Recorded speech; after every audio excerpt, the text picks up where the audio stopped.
Hello everyone. तो आज का अपना टॉपिक रहेगा हेलो एल्कीन्स और हेलो एरीन्स। हम पढ़ रहे थे तो उसी की नेमिंग तो हमने कर ली थी और जनरल इंट्रोडक्शन। अब नेक्स्ट है nature of C X bond. अब हमने पढ़ा था जो कार्बन के ऊपर एक्स ग्रुप जो हेलोजन एटम अटैच होगा तो उसे हम हेलो एरेन्स बोलेंगे, और एल्कीन के ऊपर हेलोजन एटम मतलब sp2 हाइब्रिडाइज्ड कार्बन के ऊपर कोई हेलोजन एटम अटैच होगा उसे हम हेलो एरीन बोलते हैं। ठीक है, अब हम देखेंगे कि नेचर कैसा है ये सी एक्स बॉन्ड का, इनके बीच में जो बॉन्डिंग हुई है वो कैसी हुई है। इसका है ना, पहले मैं एक नॉर्मल एग्जांपल आपको बताती हूँ, उससे ज़्यादा रिलेट होगा।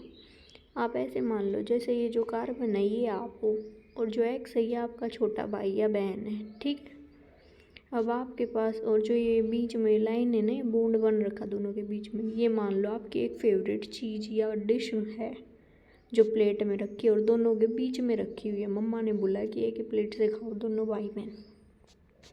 अब क्या होगा, जो आपका छोटा भाई बहन है वो बहुत जल्दी जल्दी जल्दी जल्दी ज़्यादा से ज़्यादा खाने की कोशिश करेगा। ठीक है, और आप सोचते हो ठीक है छोटा भाई है चल खा लेने दे, तो आपके ऊपर क्या हो जाएगा, डेल्टा पॉजिटिव। डेल्टा पॉजिटिव का मतलब है थोड़ा सा कम, और डेल्टा नेगेटिव का मतलब है थोड़ा सा ज़्यादा। तो जो एक्स है वो ज़्यादा इलेक्ट्रोनेगेटिव एटम है। ठीक है, अब केमिस्ट्री के पर्सपेक्टिव में आते हैं वापस से। अब जो हेलोजन एटम है वो इलेक्ट्रोनेगेटिव ज़्यादा होता है कार्बन से, क्योंकि हमने पीरियोडिक टेबल के अंदर पढ़ा था कि लेफ़्ट टू राइट जब हम जाते हैं ना पीरियोडिक टेबल के अंदर तो क्या होता है, इलेक्ट्रोनेगेटिविटी इंक्रीज़ होती है एटम्स की।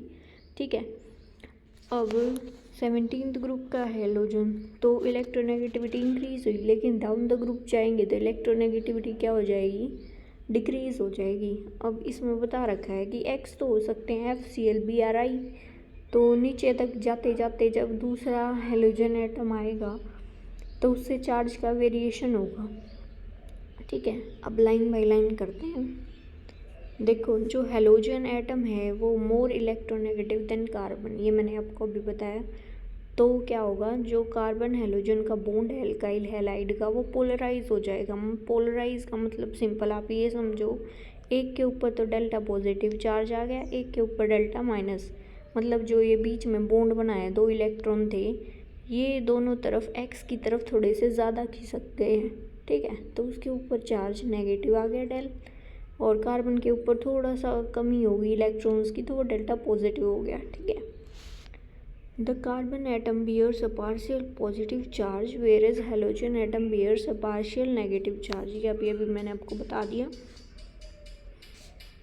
अब आगे है, as we go down the group in periodic table, जो साइज़ है हेलोजन एटम का वो बढ़ेगा। ये तो पीरियोडिक टेबल में हमने पढ़ा ही हुआ है। तो फ्लोरीन एटम क्या है, वो स्मॉलेस्ट है, और FCl Bri सबसे नीचे आएगा आयोडीन। तो आयोडीन क्या एटम क्या है, सबसे लार्जेस्ट है। तो इसकी वजह से क्या होगा, जो कार्बन हेलोजन की है ना बॉन्ड लेंथ बढ़ जाएगी फ्रॉम CF टू Ci, मतलब जैसे जैसे एटम बढ़ रहा है तो उसे स्पेस भी तो ज़्यादा चाहिए ना। अब दो पतले पतले लोग हैं वो साथ में बैठ सकते हैं, ठीक है, थोड़ी सी जगह में भी। अब एक थोड़ा सा हेल्दी है एक थोड़ा सा स्लिम है, तो क्या चाहिए, हेल्दी वाले को ज़्यादा स्पेस चाहिएगा। तो इसके लिए लेंथ क्या होगी, मतलब बेंच की लेंथ क्या है, इंक्रीज़ करनी पड़ेगी। तो सेम इस केमिस्ट्री है ना, सेम अपने रियल लाइफ से रिलेट करके पढ़ोगे ना तो बहुत ईजी लगेगी आपको। ठीक है, तो जैसे जैसे साइज़ बढ़ेगा तो स्पेस ज़्यादा चाहिएगा दोनों के बीच में, तो बॉन्डिंग क्या हो जाएगी, इंक्रीज़ हो जाएगी। Some typical bond length, bond enthalpy and dipole moment 6.2 table के अंदर दे रखे हूँ, हम देखेंगे अभी। अब देखो इतनी प्रॉपर्टीज़ पढ़ी है हमने कि एल्काइल हैलाइड ये है, तो ये कहीं ना कहीं तो यूज़फुल है, तभी तो हम इसे यूज़ कर रहे हैं ना, मतलब आज पढ़ रहे हैं। तो अब क्या करेंगे हम, एल्काइल हैलाइड बना कैसे सकते हैं हम। तो पहला प्रोसीजर है कि जो बेस्ट प्रिपरेशन होगी ना वो अल्कोहल से होगी, कि कोई OH ग्रुप रिप्लेस होगा हेलोजन एटम से, तब हम बनाएंगे अल्कोहल से एल्काइल हैलाइड। ठीक है, अब ये टेबल देखो, इसके अंदर ये दे रखा है जैसे CH3F CH3Cl BRI। इसमें देखो बोल्ड लेंथ की जो डाउन द ग्रुप जब जा रहे हैं तो हेलोजन रिप्लेस हो रहे हैं ना, साइज बढ़ रहा है तो क्या कर रहे हैं, बॉन्ड लेंथ इंक्रीज हो रही है। पहले 130 90, फिर 178 हो गई, फिर 193 हुई, फिर 214। ठीक है, अब CX की बॉन्ड इंथैल्पी देखो वो घट रही है। ये पता है कैसे, क्यों घट रही है? क्योंकि ये इसलिए घट रही है क्योंकि इनकी बॉन्ड लेंथ जितनी ज़्यादा होगी ना, बॉन्ड स्ट्रेंथ उतना कम होगा। और अगर बॉन्ड स्ट्रेंथ कम है तो इजीली बॉन्ड टूट सकते हैं। तो इजीली ये टूट जाएंगे तो ज़्यादा एनर्जी क्यों लगानी पड़ेगी, हमें नहीं लगानी पड़ेगी ना। तो सेम यही फंडा लगेगा इसके अंदर। अब डाइपोल मूवमेंट देखो। अब डाइपोल मूवमेंट क्यों जनरेट हुआ है? क्योंकि इनके अंदर चार्ज का थोड़ा सा डिफरेंस है। एक इलेक्ट्रोपॉजिटिव है कार्बन एटम और एक्स क्या है, इलेक्ट्रोनेगेटिव है। ठीक है, तो इसकी वजह से पोलैरिटी जनरेट होगी और चार्जेस सेपरेट हो जाएंगे। एक जो हेलोजन एटम हो वो ज़्यादा इलेक्ट्रोनेगेटिव है तो वो इलेक्ट्रॉन्स को अपनी तरफ अट्रैक्ट करना शुरू कर देगा बॉन्ड से। तो ये है इसका ये टेबल, आई होप सो समझ आया होगा। अब हम देखेंगे इसकी प्रिपरेशन के मेथड्स कि हेलो एल्कीन्स हम कैसे कैसे बना सकते हैं। जो हाइड्रोक्सिल ग्रुप है, हाइड्रोक्सी मतलब OH group of N alcohol is replaced by halogen on reaction with concentrated halogen acid, phosphorus halide and thionyl chloride. ठीक है, अब सिंपल भाषा, जो OH ग्रुप है एल्कोहल का वो हेलोजन से रिप्लेस हो रहा है, वो किसकी प्रेजेंस में होगा, मतलब रिएजेंट उसमें क्या क्या ले सकते हैं हम। एक तो कंसनट्रेटेड हेलोजन एसिड है, ठीक है। दूसरा फॉस्फोरस हैलाइड्स है, KI या फिर KF KCl KBr KI ये यूज़ करेंगे। एक है थायोनाइल क्लोराइड। ठीक है, इन तीनों में क्या कॉमन चीज़ है, क्योंकि ये क्या दे रखे हैं, हेलोजन देंगे हमें 1 मोल जो कि जुड़ेगा OH ग्रुप को हटा के एल्केन से। ठीक है, अब देखो thionyl chloride is preferred because in these reactions alkyl halide is formed along with gaseous SO2 and HCl। अब ये क्या बोला है कि हम थायोनाइल क्लोराइड है ना वो प्रेफर करेंगे इंस्टेड ऑफ हेलोजन एसिड या फिर फॉस्फोरस हैलाइड, क्योंकि इसके अंदर क्या होता है, जो प्रोडक्ट होता है ना, एक तो अपना एल्काइल हैलाइड बनेगा, दूसरा SO2 गैस बनेगी और तीसरा HCl गैस। अब मानो जैसे एक बीकर है, आपने उसके अंदर क्या डाला, ROH डाल दिया और फिर डाल दिया थायोनाइल क्लोराइड। ठीक है, तो उसके अंदर दोनों चीज़ डाल दी। अब हमें क्या क्या बनना चाहिए, उसमें 3 चीज़ें बनेंगी उस बीकर के अंदर। एक तो एल्काइल हैलाइड बन जाएगा, OH निकले और हैलाइड बन गया। दूसरा SO2 गैस होगी और तीसरा HCl गैस। जो गैस है वो तो हवा में उड़ जाएंगी और हमारे पास बीकर के अंदर क्या रह जाएगा, सिर्फ एल्काइल हैलाइड रह जाएगा। तो वो हुआ ना प्योर फॉर्म। तो इसी वजह से हम थायोनाइल क्लोराइड को प्रेफर करेंगे हेलोजन एसिड से और फॉस्फोरस हैलाइड से। ठीक है, क्योंकि इसके जो बाई प्रोडक्ट होंगे वो गैसेस होंगे और गैसेस क्या होते हैं, वोलेटाइल, तो वो रिमूव हो जाएंगे और हमें प्योर एल्काइल हैलाइड प्राप्त होगा। अब जो रिएक्शन है, the reaction of primary and secondary alcohol with HCl require the presence of catalyst ZnCl2। अब जो रिएक्शन है प्राइमरी और सेकेंडरी अल्कोहल्स की HCl के साथ, उसके साथ क्या होना चाहिए, प्रेजेंस ऑफ कैटलिस्ट होना चाहिए ZnCl2। ठीक है, जो कैटलिस्ट है ना उसका क्या काम होता है, वो रिएक्शन को फास्ट करता है और वो खुद पार्टिसिपेट करता नहीं है रिएक्शन के अंदर। जैसा रिएक्टेंट में हमने कैटलिस्ट डाला था ना वैसा ही प्रोडक्ट के अंदर, मतलब वो रिएक्ट नहीं करेगा कभी भी। ठीक है, with tertiary alcohols the reaction is conducted by simply shaking the alcohol with concentrated HCl at room temperature। मतलब जब टर्शरी अल्कोहल लेंगे ना, एक OH ग्रुप जिसके ऊपर 3 एल्काइल ग्रुप लगे होंगे, उसे हमने ले लिया एक कोनिकल फ्लास्क के अंदर, और उसके अंदर हमने क्या डाल दिया, कंसनट्रेटेड HCl डाल दिया रूम टेम्परेचर पे, नॉर्मल लैब में जाते ही। तो वो क्या होगा, सीधा रिएक्ट और शेक कर दिया हमने उस बीकर कोनिकल फ्लास्क को, तो हमें क्या मिलेगा, एल्काइल ग्रुप। ठीक है, मतलब वो रिएक्शन हो जाएगी और एल्काइल हैलाइड फॉर्म हो जाएगा। तो ये इतनी इजीली है। अब आप बोलोगे क्या इलॉजिकल सी बात हुई है, ये इसलिए बोल रहा है कि जो 1 डिग्री एल्काइल हैलाइड है, 2 डिग्री और 3 डिग्री, उसके अंदर क्या होगा, इसकी रिएक्टिविटी बताने की कोशिश कर रहे हैं कि जो 3 डिग्री एल्कोहल है वो इतने ज़्यादा रिएक्टिव है कि वो रूम टेम्परेचर के अंदर हम कंसनट्रेटेड HCl मिलाएंगे ना उस एल्कोहल के अंदर, तो वो रूम टेम्परेचर पे भी रिएक्शन देके और हमें एल्काइल हैलाइड दे देगा। देखो, तो ये है इसकी रिएक्टिविटी। तो 3 डिग्री, 2 डिग्री, 1 डिग्री। ठीक है, रिएक्टिविटी ऑर्डर याद रखना, पहले 3, फिर 2, फिर 1। अब आगे लाइन आती है कि जो फॉस्फोरस ट्राइब्रोमाइड है और tri iodide are usually generated in situ produced in the reaction mixture by the reaction of red phosphorus with bromine and iodine.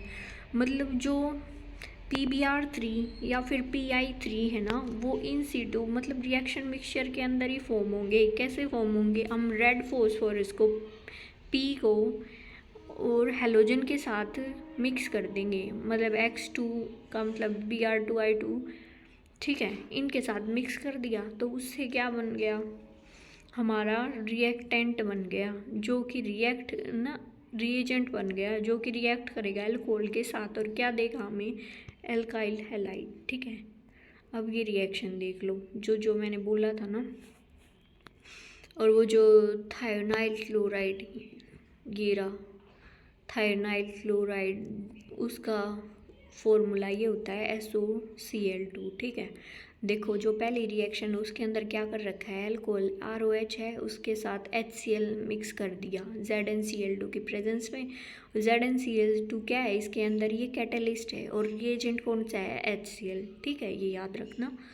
और क्या फॉर्म हुआ, एल्काइल हैलाइड, और क्या साथ में रिलीज हुआ, वाटर हो गया। ठीक है, दूसरी रिएक्शन है उसके अंदर क्या हो गया, ROH एल्कोहल लिया, वो NaBr के साथ H2SO4 की प्रेजेंस में रिएक्ट करेगा और क्या बनाएगा, RBr और NaHSO4। ठीक है, प्लस में वाटर रिलीज होगा, तो 2 एक्स्ट्रा बाई प्रोडक्ट बन गए इसके, तो हमें प्योर फॉर्म में नहीं मिला एल्काइल हैलाइड। तीसरा है ROH PX3 के साथ मिक्स करके क्या बनाएगा, RX बना दिया, और साथ में H3PO3। ठीक है, और नेक्स्ट है ROH PCl5 के साथ रिएक्ट करके क्या बनाएगा, RCl plus POCl3 plus HCl। ये दोनों रिएक्शंस थोड़ी सी रिमाइंड कर लेना, क्योंकि इसमें ज़्यादातर बच्चे कंफ्यूज होते हैं कि कहीं एक प्रोडक्ट ना बन जाए। जब PCl3 यूज़ होगा ना तो बाई प्रोडक्ट में साथ में H3PO3 भी आएगा, लेकिन जब Cl के 5 मॉलिक्यूल यूज़ होंगे फॉस्फोरस के साथ तो बाई प्रोडक्ट में क्या आएगा, POCl3 प्लस HCl गैस। ठीक है, तो ये याद करना, ये क्वेश्चन मतलब MCQ टाइप में आ सकता है आपके, या फिर कंप्लीट द रिएक्शन करके भी आपसे पूछ सकते हैं कि बताओ क्या प्रोडक्ट होगा जब हम PCl मतलब PX3 यूज़ करेंगे या फिर PX5 यूज़ करेंगे। अगला है ROH, रेड फॉस्फोरस और X2 क्या था, हेलोजन। ठीक है, रेड फॉस्फोरस और X2 ये क्या है, रिएजेंट है अपना। अब कोई भी रिएक्शन आप देखोगे ना उसके अंदर 3 ही चीज़ें मेन होती हैं। एक तो रिएक्टेंट, ठीक है, जो चीज़ हमने ले रखी है। दूसरा होता है रिएजेंट, वो क्या लाएगा, वो दूसरी मतलब वो चीज़ लेके आएगा अपने साथ जो हमें रिएक्टेंट से हटा के और प्रोडक्ट में चाहिए। ठीक है, और कैटलिस्ट क्या होगा, उसका सिर्फ ये रोल होगा कि वो रिएक्शन को फास्ट कर देगा, जल्दी से रिएक्ट करवा देगा। ठीक है, और चौथा हो गया जो प्रोडक्ट। अब जो प्रोडक्ट है वो क्या है, जो हमें चाहिए, जो हमें बनाना है।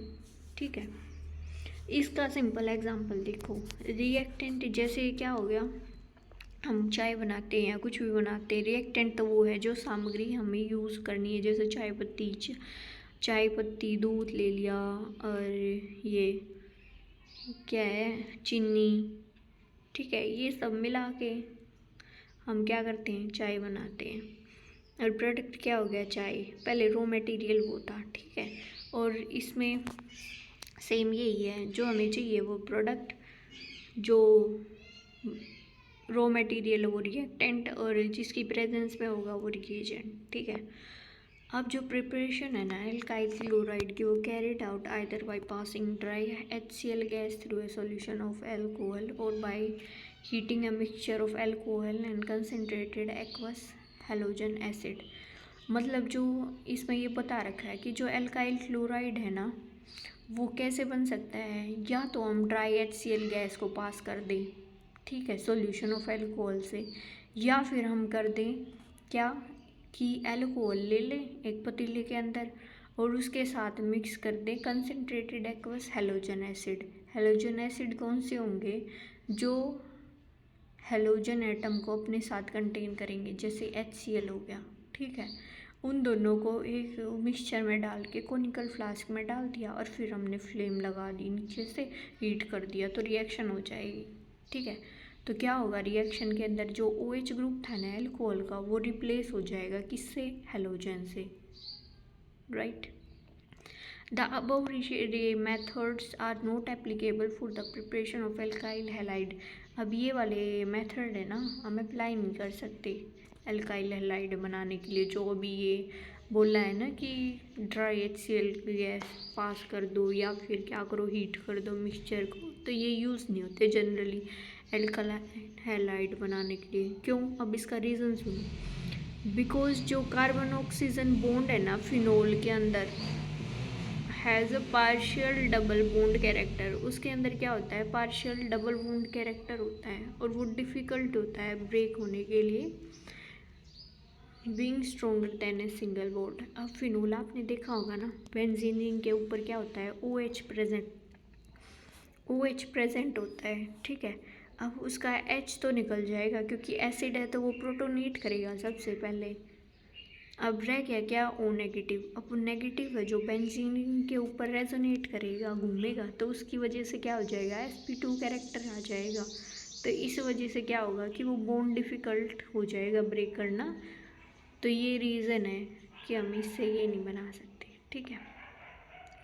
अब नेक्स्ट है फ्रॉम हाइड्रोकार्बन्स। हाइड्रोकार्बन से हम एल्काइल हैलाइड कैसे बनाएंगे। तो पहला पॉइंट ये है कि from alkanes by free radical halogenation. जो फ्री रेडिकल क्लोरिनेशन है, भाई इतने गंदे पड़ोसी हैं ना हमारे, बिल्कुल नहीं चुप होते। फ्री रेडिकल क्लोरिनेशन और bromination of alkanes gives a complex mixture of isomeric mono and polyhaloalkenes, which is difficult to separate as pure compounds. Consequently, the yield of any single compound is low. मतलब इसने क्या कह रखा है कि ये simple words में मैं आपको बताती हूँ कि जो फ्री रेडिकल क्लोरिनेशन है ना और ब्रोमिनेशन एल्केन्स के ऊपर, वो क्या देगा, मिक्सचर ऑफ द आइसोमेरिक। मतलब वो क्या करेगा, एक तो मोनो हेलोएल्केन्स दे देगा और एक पॉली हेलोएल्केन्स, उसका मिक्सचर दे देगा, जिसकी वजह से हम प्योर को सेपरेट नहीं कर पाएंगे, ठीक है। तो इस वजह से क्या होगा, यील्ड है वो कम हो जाएगी, राइट। अब जो इसका रिएक्शन ये देखो, CH3 CH2 CH2 CH3 1 2 3 4, इसका मतलब ब्यूटेन। ब्यूटेन के ऊपर हमने क्लोरीन गैस डाली, UV लाइट या फिर हीट, ठीक है, उसकी प्रेजेंस में। तो उससे क्या होगा, एक हाइड्रोजन रिप्लेस हो जाएगा Cl से। अब वो हाइड्रोजन कौन सा रिप्लेस होगा, वो कोई भी हो सकता है, ठीक है, या तो मतलब अलग अलग पॉसिबिलिटीज़ है ना, क्योंकि आइसोमेरिक फॉर्म तो एग्जिस्ट कर सकती है ना। तो जैसे लास्ट वाला टर्मिनल कार्बन से हो गया तो ठीक है, ये नॉर्मल बन गया। और प्लस में अगर मान लो दूसरे कार्बन से रिप्लेस होगा तो सेकंड के ऊपर, तो उसमें सेकेंडरी एल्काइल हैलाइड बन जाएगा। तो इसकी वजह से क्या होता है, यील्ड इसकी कम होती है, ठीक है। नेक्स्ट लेक्चर में हम आगे का कंटिन्यू करेंगे, ठीक है। जल्दी बनाऊंगी मैं, और बता देना प्लीज़ कैसा सजेशन रहा। आप कुछ बताते तो वो नहीं, सिर्फ वीडियो देखते हो और निकल जाते हो। Thank you.